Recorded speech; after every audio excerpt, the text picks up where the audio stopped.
Welcome to this tutorial on how to use the QRealTime plugin. First, navigate to QGIS. Once you have installed the QRealTime plugin, you can navigate to the Plugins tab and open this QRealTime settings. Now here there are three options. You can use Aggregate, Kobo, and Central.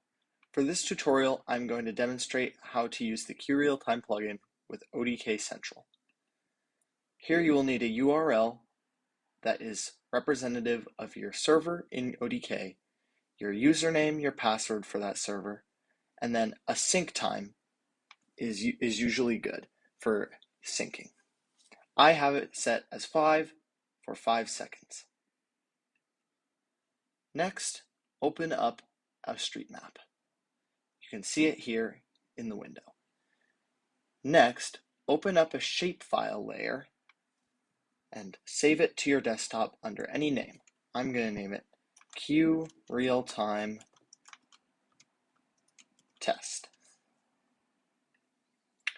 Give it a geometry type. I usually give it point, and then click OK. Now next, here, right click, and then go to QRealTime and click Import. This is the first thing that I'm going to show you how to do, to import.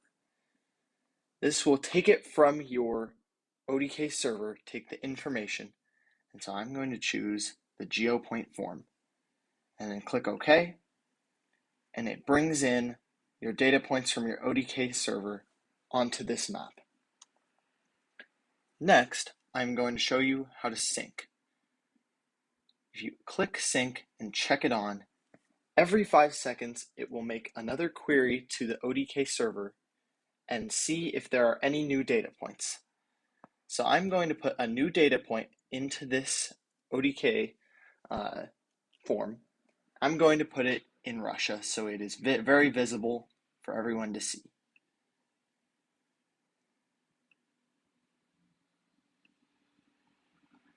See here in ODK, I have put a new point up here in Russia and clicked submit.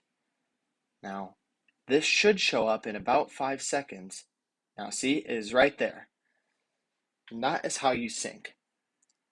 Now I'm going to turn off sync so it doesn't do that every 5 seconds. Next, I will show you how to make a form in QGIS and then push it up to ODK. Create a new shapefile layer. I'm going to name it ODK new form. Click save. Again, make it a geometry type. I usually choose point. And then there are ways to add fields so that it isn't just a map, that you can add different ways that you want users to be able to answer questions. And you can put it in this field. So I'm going to add a test, and it is going to be a text data, and the length is going to be 50 characters long.